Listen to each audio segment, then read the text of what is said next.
So hello, good morning. Today is Sunday, February 2 or 1. Ano ba ngayon? Hindi. Tama, February 2. Today is February 2, Sunday. Ngayon, papasok na tayo.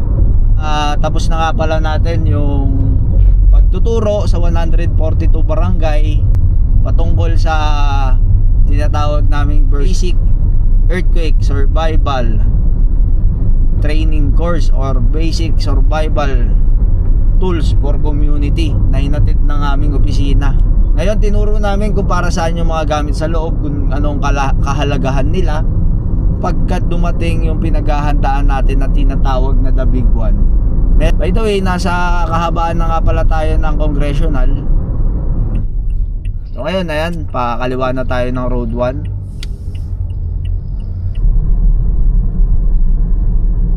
Yan, touchdown na tayo. Touchdown na tayo sa opisina. Mag-prepare na tayo ng gamit para makababa na tayo.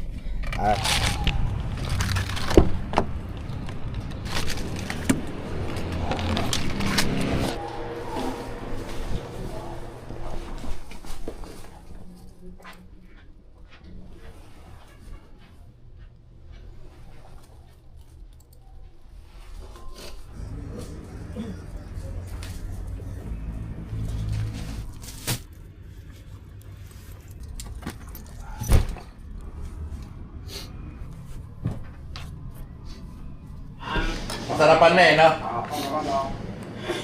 Ayun o, wala nang din. Nasarapan na sa... Dong, anong tulog ka? Dong? Tulog ka? Gusto ang ino mo, kasama ka sa nagplano. Magand ka ba dito? Nakabili ba? Tara na. Tara na.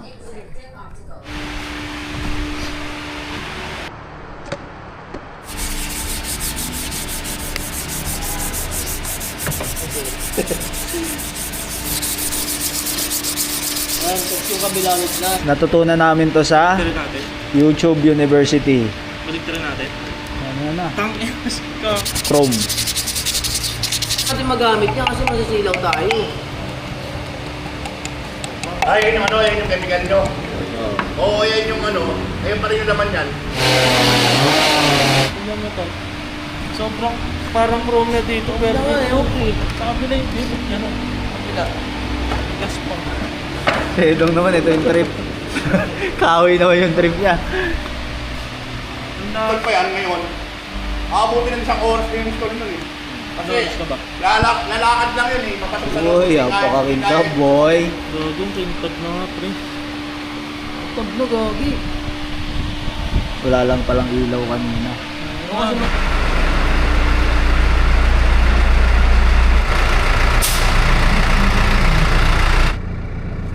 Yan ngayon, magte-testing naman tayo ng truck namin, yung tinatawag namin na Titan truck. Kakagawa lang kasi nung mga hose nito sa hydraulic. Then na-charge na rin siya, nagkakarga na rin yung hangin niya. All goods na siya para ibang responde. Ang alam ko may gamit na rin to. So ite-testing namin ngayon yung hydraulic niya. Dali pa rin.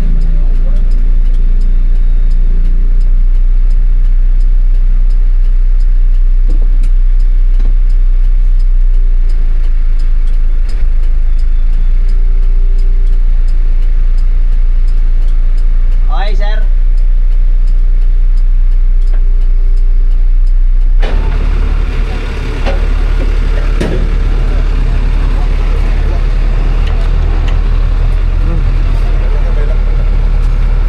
Hindi pa na yung isa.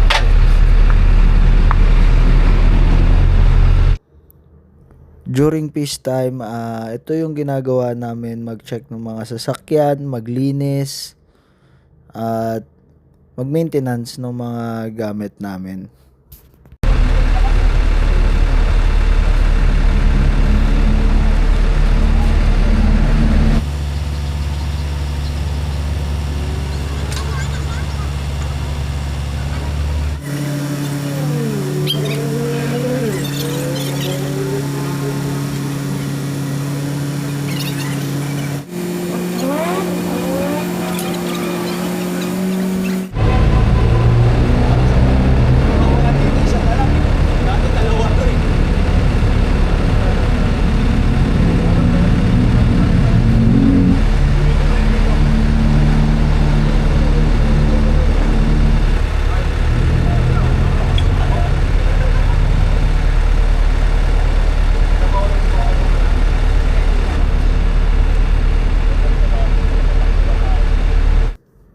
Sinulit na rin namin yung oras para maglinis ng garahe.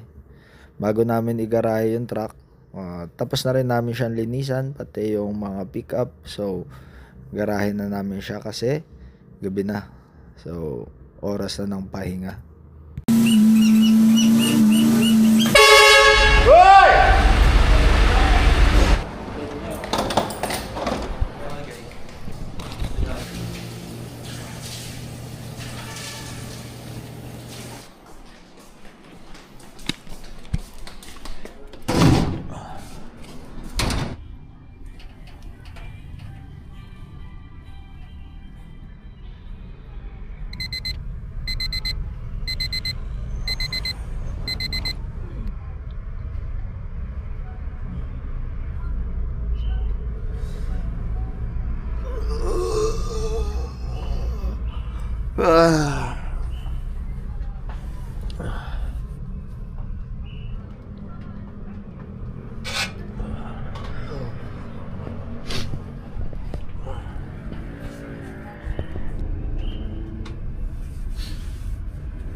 So, ayun, biglaan ang aming turo. Ngayon ko lang nalaman na ngayon lang sa akin sinabi. So ngayon maliligo muna tayo. Ligo muna tayo, ligo.